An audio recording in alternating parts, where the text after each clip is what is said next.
berapa ayat dari Al-Quranul Karim terlebih dahulu, baru beliau melanjutkan dengan hadis-hadis Nabi kita Sallallahu Alaihi Wasallam. Maka kita bisa lihat ketika beliau memulai dengan bab keikhlasan, maka beliau memulai dengan ayat-ayat Al-Quranul Karim. Ada 3 ayat yang beliau angkat di dalam bab keikhlasan. Mari kita nikmati satu demi satu. Ayat yang pertama adalah ayat kelima dari surat Al-Bayyinah, ketika Allah Subhanahu wa taala berfirman, "Wa ma umiru illa liya'budullaha mukhlishina lahud-din hunafa wa yuqimus salata wa yu'tuz zakah wa dzalika dinul qayyimah." Allah Subhanahu wa taala berfirman di dalam surat Al-Bayyinah ayat kelima, "Wa ma umiru," dan tidaklah mereka diperintahkan kecuali untuk beribadah kepada Allah dengan ikhlas, mengikhlaskan agama, ibadah, amalan, perbuatan, dan ucapan hanya kepada Allah Subhanahu wa ta'ala, hunafa, dan tidak mengarah ke kanan dan ke kiri, tidak menuju ke titik selain mengharapkan wajah Allah Subhanahu wa ta'ala. Wa yuqimus salata wa yu'tuz zakah, dan menegakkan salat serta menunaikan zakat. Wa dzalika dinul qayyimah, itulah agama yang lurus, itulah siratul mustaqim. Saudaraku yang Allah muliakan, kita berhenti sejenak dan kita nikmati ayat yang pertama ini. Ayat ini membuka mata kita bahwa yang Allah perintahkan kepada kita bukan sekedar ibadah, bukan sekedar puasa, bukan sekedar sholat, bukan sekedar zakat, bukan sekedar tasbih atau berzikir atau berdoa, bukan hanya haji atau umrah, bukan hanya berinfak dan bersedekah, bukan hanya membantu saudara kita ketika sedang kesusahan seperti hari ini, bukan hanya patungan atau memberikan donasi, memberikan APD untuk pejuang medis dan orang-orang yang membutuhkan APD tersebut, bukan hanya sekedar membagikan hand sanitizer kepada orang yang nggak punya, atau membagi-bagikan masker bagi orang-orang yang membutuhkan dan harus berinteraksi dengan manusia, bukan hanya menolong orang yang sakit atau mengantarkan mereka, bukan hanya itu. Tapi perintah Allah kepada kita adalah Anda lakukan itu semua dengan ikhlas kepada Allah Subhanahu wa ta'ala, dan tidak mengarah ke titik manapun selain Allah Subhanahu wa ta'ala, tidak mengarah ke pihak manapun. Apa maksud tidak mengarah? Artinya hati kita tidak mengharapkan pihak manapun ketika kita melakukan hal tersebut. Hunafa, hanya lurus kepada Allah Subhanahu wa ta'ala, hanya lurus kepada Allah, tidak ke A, tidak ke B, tidak ke C. Ingat, kita sedang berbicara tentang hati. Jadi ketika kita beramal, ketika kita beribadah, hati kita hanya mencari wajah Allah Subhanahu wa ta'ala, hanya ikhlas kepada Allah, dan hati kita tidak mengharapkan si A, si B, si C, si D, tidak mengharapkan Pak Fulan, Pak Alan, dan seterusnya, tidak mengharapkan Mbak Mawar, Mbak Melati, dan seterusnya, tidak mengharapkan harta dunia, tidak mengharapkan pujian, dan seterusnya. Mukhlishina lahud-din hunafa, ikhlas kepada Allah, dan hunafa, hanif, hati itu kepada Allah, tidak ke kanan, tidak ke kiri, tidak ke kanan, tidak ke kiri. Oleh karena itu, saudaraku yang Allah muliakan, ini yang seringkali dilupakan oleh kita. Kita berpikir perintah dari Allah hanya mengerjakan sholat subuh. Oh tidak, saudaraku, perintah dari Allah adalah mengerjakan sholat subuh dengan ikhlas. Banyak orang berpikir perintahnya hanya suruh sholat duhur. Tidak, perintahnya adalah sholat duhur dengan ikhlas. Banyak orang berpikir bahwa perintahnya hanya bantu orang, kasih infak dan sedekah, hanya mendonasi. Tidak, perintahnya berinfak, bersedekah, donasi, ikhlas karena Allah Subhanahu wa Ta'ala. Banyak orang berpikir kita buat fundraising, kita buat donasi besar-besaran. Bukan hanya itu, ketika Anda membuat donasi atau fundraising, Anda harus ikhlas karena Allah, bukan ingin dipuji, bukan ingin cari panggung, bukan ingin diakui sebagai orang baik oleh lisan-lisan manusia. Bukan itu yang Allah perintahkan. Nggak cukup. Perintah Allah, illa liya'budullaha mukhlishina lahuddin. Perintah Allah adalah beribadah kepada Allah dengan ikhlas, mengikhlaskan agama, mengikhlaskan amal perbuatan, mengikhlaskan ibadah, mengikhlaskan ucapan dan perbuatan, dan benar-benar nggak menoleh ke kanan, nggak menoleh ke kiri, udah lempeng aja, udah lurus terus gitu. Orang mau bilang A, mau bilang B, enggak. Oleh karena itu, hadirin yang Allah muliakan, ini yang perlu kita camkan bersama-sama. Ini yang perlu kita camkan bersama-sama. Dan Allah kata, وَذَلِكَ دِينُ الْقَيِّمَةِ, وَذَلِكَ دِينُ الْقَيِّمَةِ, dan itulah agama yang lurus. Siratul mustaqim, agama yang mustaqim, yang lurus, yang nggak belok-belok. Jadi kalau tanya agama Islam itu apa sih? Ini. Kalau Anda melakukan sesuatu hanya mengharapkan atau hanya ikhlas kepada Allah Subhanahu wa Ta'ala. Ikhlas kepada Allah Subhanahu wa Ta'ala.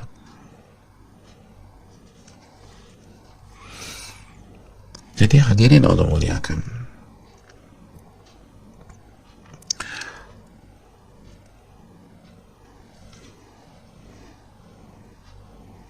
yang Allah perintahkan untuk kita kerjakan, atau perintah Allah kepada kita, kepada saya, kepada saudara sekalian dan jamaah yang Allah muliakan, adalah beribadah dengan ikhlas, bukan hanya ibadah saja.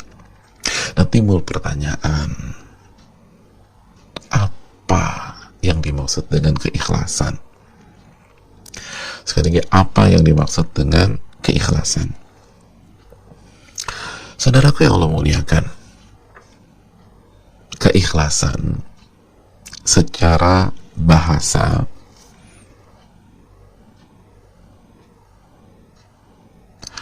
itu memiliki beberapa makna. Jadi secara bahasa, secara etimologi, memiliki beberapa makna. Dan ini penting, karena banyak orang bicara ikhlas itu tidak tahu apa itu ikhlas. Dan seringkali kan kita juga bingung, bedanya ikhlas sama ridho kepada Allah itu apa sih, Ustadz? Nah, pertanyaan-pertanyaan seperti itu positif. Nah, akar masalah agar kita bisa membedakan apa itu ikhlas, apa itu ridho nantinya, apa itu pasrah, apa itu qanaah, maka kita harus tahu definisi kata-kata tersebut mulai dari arti secara bahasa. Mulai dari arti secara bahasa. Arti ikhlas secara bahasa itu bisa bermakna murni, bisa bermakna murni atau memurnikan sesuatu. Jadi kalau kita katakan mengikhlaskan niat, berarti memurnikan niat.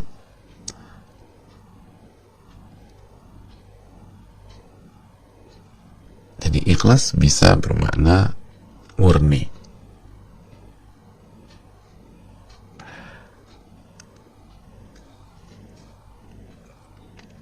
Sekali lagi catat baik-baik, ikhlas itu bermakna murni, memurnikan sesuatu atau membersihkan sesuatu.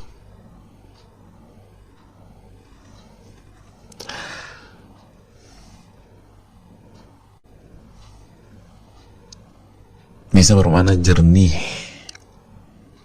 bersih. Itu keikhlasan. Jadi murni, bersih, jernih, dan yang semakna dengan itu.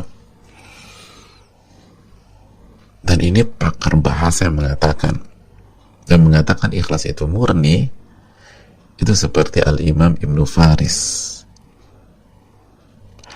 seperti Al-Imam Ibnu Manzur,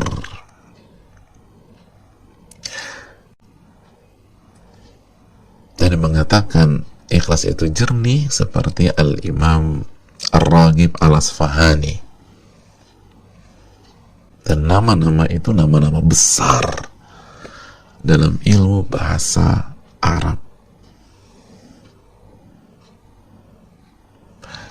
Al-Imam Ibnu Faris, Al-Imam Ibnu Manzur, Al-Imam Ar-Raghib Al-Asfahani. Jadi kalau dengar kata ikhlas, ingatlah keterangan dari mereka. Murni, sebagaimana dikatakan Al-Imam Ibnu Manzur, Al-Imam Ibnu Faris, atau jernih, sofi, seperti yang dikatakan oleh Al-Imam Raghib Al-Asfahani. Hadirin yang Allah muliakan,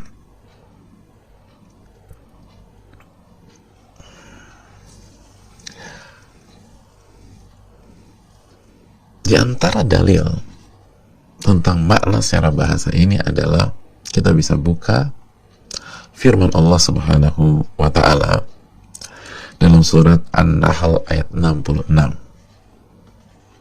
Kita buka An-Nahl ayat 66.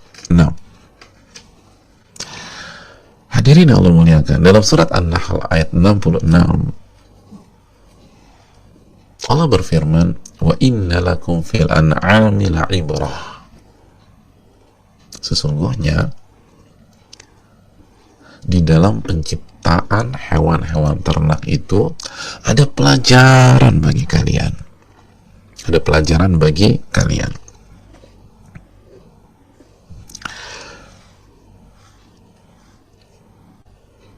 Loh, kok dari ikhlas larinya ke hewan ternak, Ustaz? Nah, sebentar dulu, kita lagi menjelaskan ikhlas secara bahasa. Apa pelajaran dan apa hikmah, apa ibrah dari penciptaan hewan-hewan ternak itu? Salah satunya kata Allah Subhanahu wa ta'ala, nusqikum mimma fi butunihi min baini farthin wa damin labanan khalisan sa'igan lisyaribin. Kami memberi minum kepada kalian dari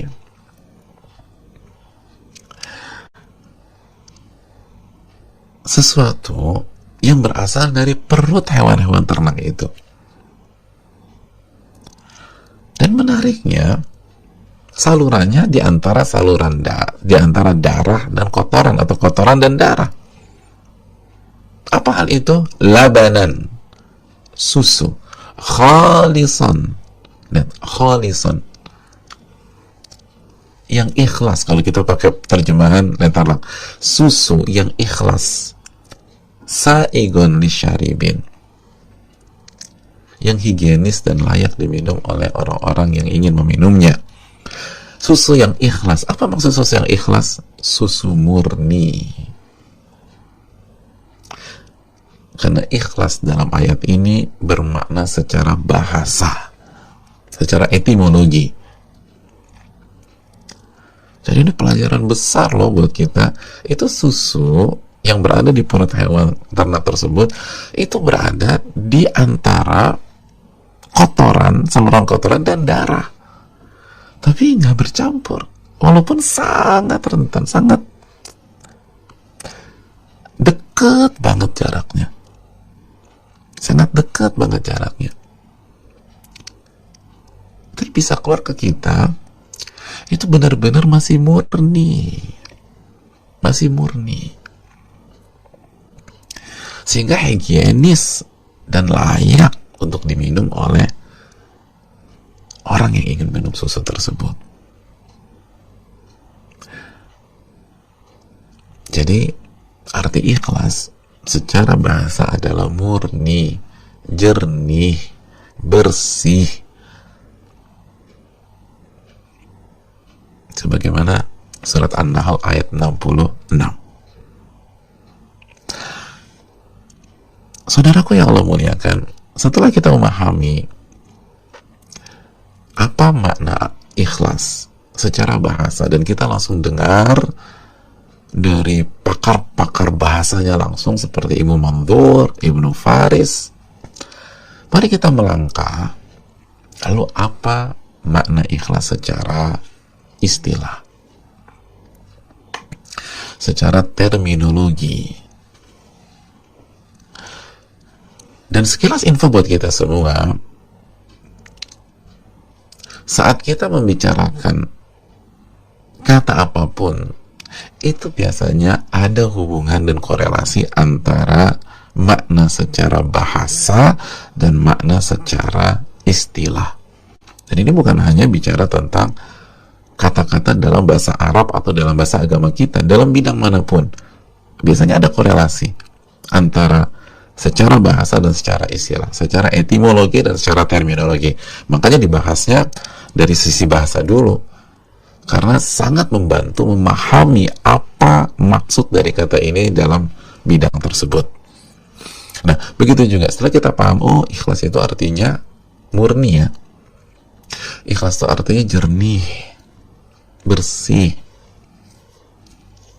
dan langsung dari pakar-pakarnya yang menyatakan. Maka mari kita sejenak membahas apa arti secara istilah. Ketika ulama kita bilang kita harus ikhlas, apa sih arti ikhlas itu? Kita harus, mas, sholat harus ikhlas. Iya, tapi aku nggak tahu apa tuh arti ikhlas. Kalau umroh harus ikhlas. Terima kasih mas, tapi apa arti ikhlas? Kalau mau sedekah, bagus, tapi harus ikhlas. Aduh, aku senang banget dinasihatin, tapi masalahnya apa arti ikhlas? Nah, kalau kita lihat keterangan para ulama, maka akan banyak definisi yang kita dapatkan.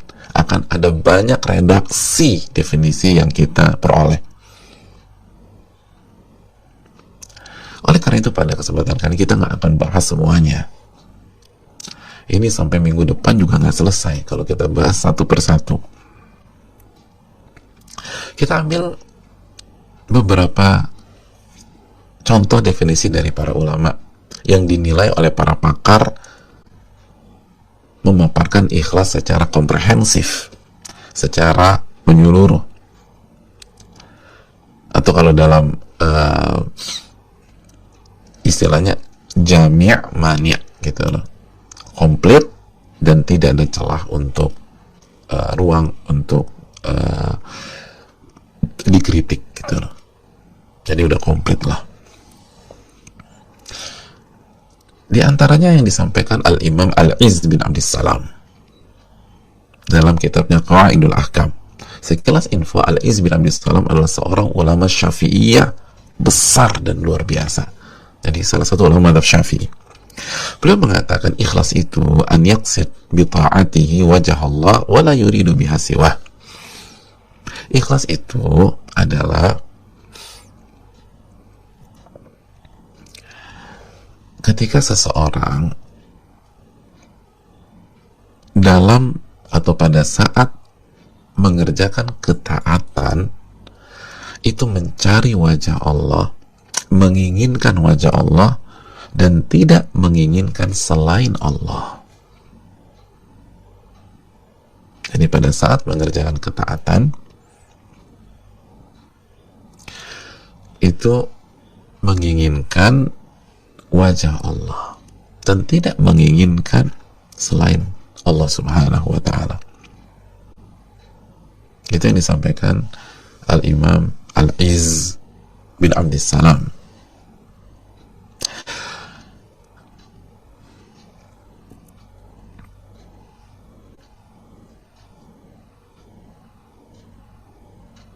Saudaraku yang Allah muliakan,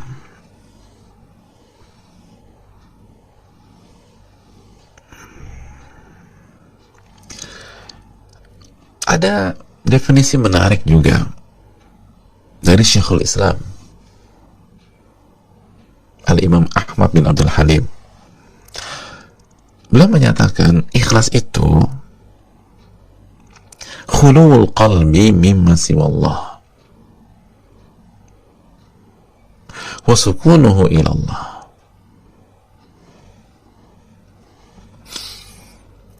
Khuluwul qalbi, hati itu steril dari selain Allah subhanahu wa ta'ala.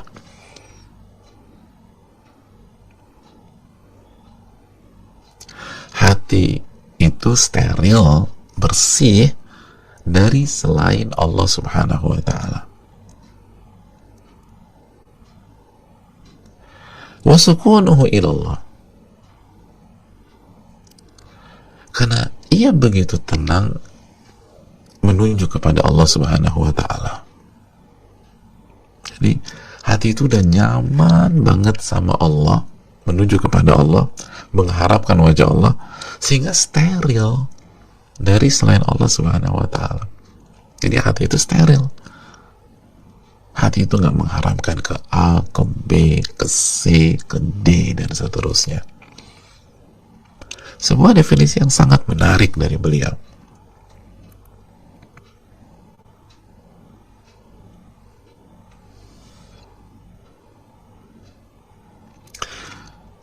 Satu lagi dari Al-Imam Ibnul Qayyim. Rasanya kalau bicara tentang keikhlasan atau amalan hati, nama ini harus dilibatkan, saudaraku. Al-Imam Ibnul Qayyim rahimahullah. Beliau mengatakan ikhlas itu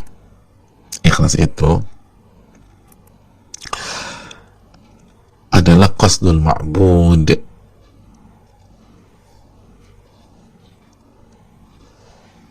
wahdahu atau wahdihi bita'abbud.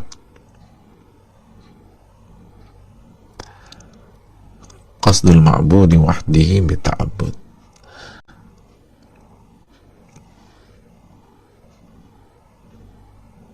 menginginkan Allah semata dengan beribadah kepadanya.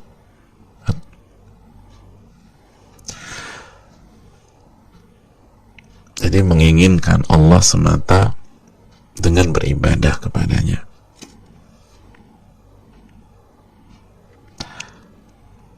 Hadirin yang Allah muliakan, ada 3 definisi yang kita bahas. Yang pertama, Al-Iz bin Abdissalam, an yaqsida bi ta'atihi wajah Allah wa la yuridu biha siwah, yaitu dalam mengerjakan ketaatan kita hanya menginginkan wajah Allah dan kita tidak menginginkan selain Allah.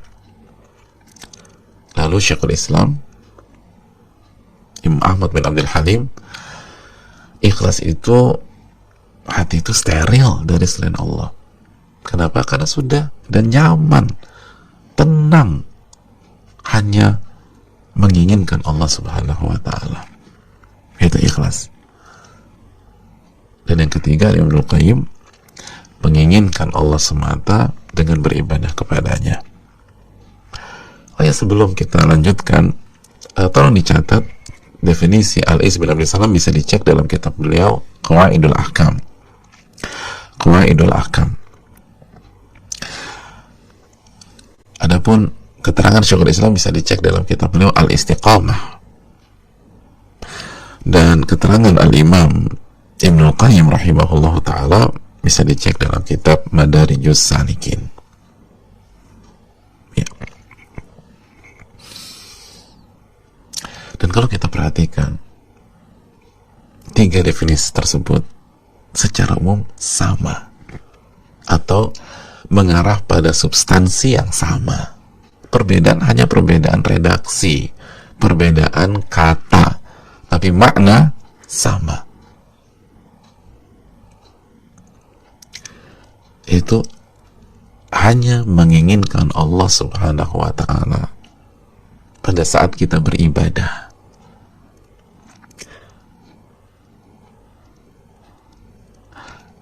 ini jelas memiliki korelasi dengan makna secara bahasa murni.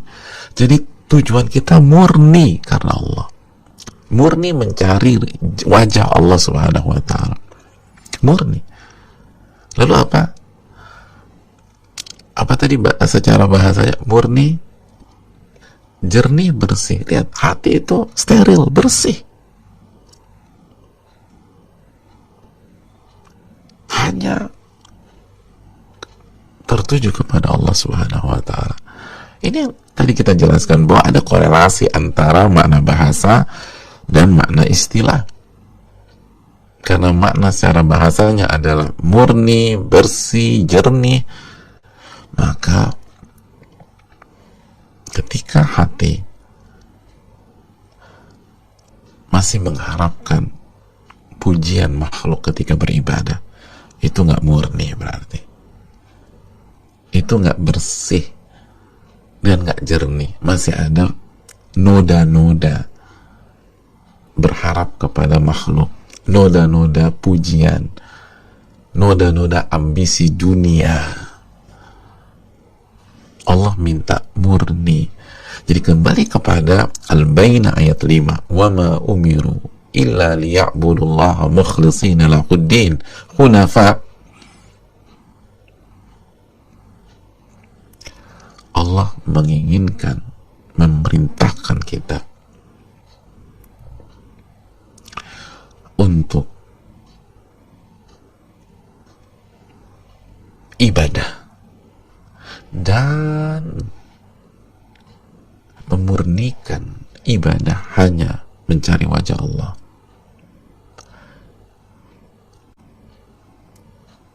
Hanya mencari wajah Allah Subhanahu wa ta'ala. Hanya menginginkan Allah. Ketika kita sholat, kita hanya menginginkan wajah Allah Subhanahu wa ta'ala. Ketika kita berpuasa, kita hanya menginginkan mendapatkan ridho dan wajah Allah Subhanahu wa ta'ala. Pada saat kita berinfak, bersedekah, hanya mencari wajah Allah Subhanahu wa ta'ala. Hati ini steril. Hati ini steril dari mencari wajah-wajah manusia. Makanya setelah mukhlisin al-hunafa, gak ke kanan ke kiri, gak ke kanan, gak ke kiri. Oleh karena itu para ulama mengatakan orang yang ikhlas itu, saudaraku, la yuhibbu madhal makhlukin wala dhammahum. Sebagaimana disampaikan Al-Imam Baihaqi, atau sebelum itu kita sebutkan keterangan yang lain dulu. Masih disampaikan Imam Baihaqi, al-ikhlas itu nisyanu ru'yatil khalqi bidawamin nazar ilal khaliq. Orang yang ikhlas itu lupa penglihatan makhluk dan manusia. Kenapa? Karena fokus tertuju pada Sang Khalik, mencari wajah Allah Subhanahu wa ta'ala. Oh, ini menarik sekali, saudaraku. Orang yang ikhlas itu karena fokus kepada Allah, mencari wajah Allah, akhirnya dia lupa pandangan-pandangan orang kepada dia, pandangan-pandangan orang kepada dia. Orang mau puji, mau cela, dia nggak ngeh. Dia tidak ngeh. Dia nggak sadar karena dia lupa.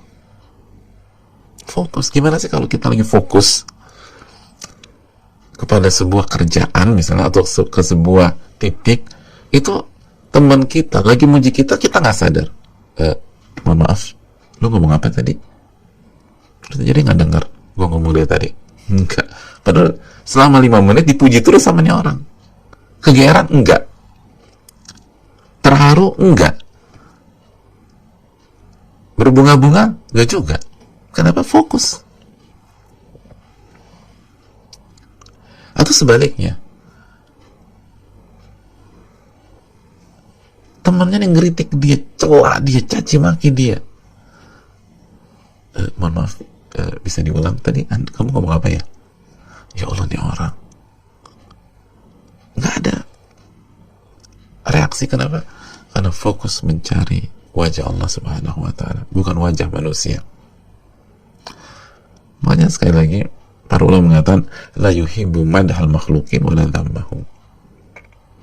Orang ikhlas itu tidak menginginkan pujian dari manusia, dan secara otomatis dia tidak terpengaruh dengan celaan manusia. Kenapa? Karena bukan itu fokusnya, bukan itu tujuannya, bukan itu harapannya. Harapannya dan tujuannya mencari wajah Allah Subhanahu wa ta'ala. Dan itu yang Allah perintahkan dalam surat Al-Bayyinah. Wa ma umiru illa liya'budullaha mukhlishina lahuddin hunafa wa yuqimus salata wa yutuz zakah wa dzalika dinul qayyim. Itu agama kita. Agama kita itu. Agama kita bukan cari panggung dunia. Ingat, adapun berada di panggung itu perkara lain. Abu Bakar As-Siddiq berada di panggung dunia sebagai khalifah. Umar bin Khattab menjadi khalifah, itu panggung tertinggi dalam dunia. Utsman bin Affan jadi khalifah. Ali bin Abi Thalib radhiyallahu taala anhum ajmain, semua mereka itu punya panggung dunia, dapat panggung. Tapi apakah mereka mengincar itu? Enggak. Mereka mencari wajah Allah Subhanahu wa ta'ala. Ini bukan dapat atau tidak, ini tentang motif. Ikhlas itu tentang motif. Ikhlas itu tentang niat, dan nanti kita akan bahas tentang niat. Ikhlas itu tentang apa yang Anda inginkan, bukan pencapaian Anda. Apa yang Anda inginkan? Ini bukan tentang kekayaan, ini bukan tentang kekuasaan, ini bukan tentang pujian, tapi ini tentang motif. Apakah Anda ingin pujian manusia? Ini bukan tentang pujian. Seperti tadi, orang yang ikhlas adalah orang yang nggak menginginkan pujian manusia, dan di waktu yang sama dia nggak terlalu mikirin ketika dicela oleh manusia, nggak terpengaruh. Ini bukan tentang pujian, ini tentang keinginan dipuji. Dan dua hal ini beda kotak, saudaraku. Beda kotak. Menginginkan dipuji oleh manusia dengan ibadah kita, itu bukan bagian dari agama. Karena perintah Allah ibadah dengan ikhlas.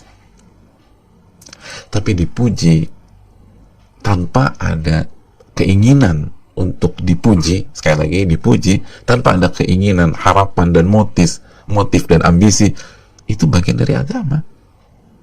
Bukankah kita memuji Nabi kita SAW? Dan itu nggak ada kaitannya dengan ikhlas nggak ikhlasnya Nabi.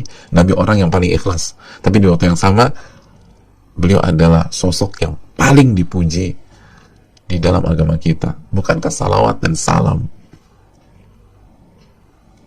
Dan kita selalu memuji Nabi SAW. Makanya ketika ada sahabat bertanya tentang orang yang beribadah ikhlas dan dipuji orang, apa kata Nabi? Tilka ajilu busyral mu'min. Itu kabar gembira yang Allah segerakan kepada seorang mukmin sebelum nanti Allah balas dengan surga, dengan syarat ikhlas dan gak tertarik. Bukankah Imam Syafi'i kita puji Imam Syafi'i, tapi belum gak menginginkan pujian tersebut? Bukankah kita puji Imam Nawawi? Dan para ulama memuji Imam Nawawi sampai dikatakan sempurna dengan standar manusia. Itu bukan pujian, itu pujian. Alimul ubad, ulamanya para ahli ibadah, dan ahli ibadahnya para ulama. Al-faqih, mujtahid, imam, hujjah bagi orang-orang setelahnya. Itu pujian besar. Tapi apakah beliau ingin dipuji? Tidak. Masih ingat ucapan beliau, la aja'alu fi hillin man laqabani muhiddin. Aku tidak halalkan, aku nggak suka orang yang memberikan gelar kepadaku muhiddin. Nah, itu Dan ini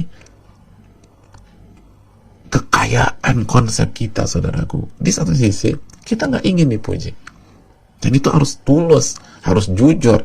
Dan nanti kita akan bahas di ayat ketiga. Ini bukan lipstick, ini bukan basa-basi. Dan itulah keikhlasan kita.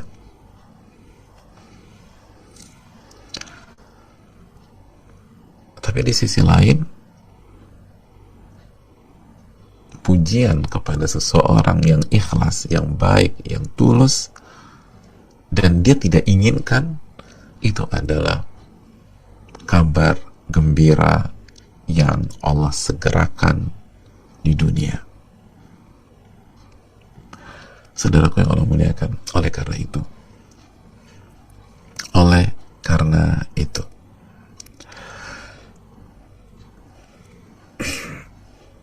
perintah yang harus kita kerjakan,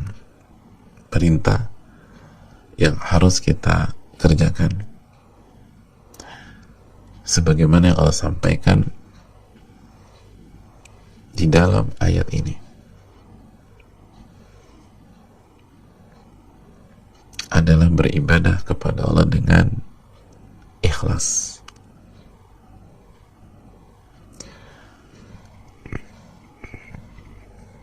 Tugas kita bukan hanya sholat, bukan hanya puasa, bukan hanya zikir, bukan hanya ngaji, bukan hanya dakwah, bukan hanya berbagi, bukan hanya berdonasi, bukan hanya berinfak dan bersedekah, bukan hanya bagi-bagi makanan kepada yang membutuhkan hari ini, bukan hanya mengedukasi, bukan hanya sebagai volunteer,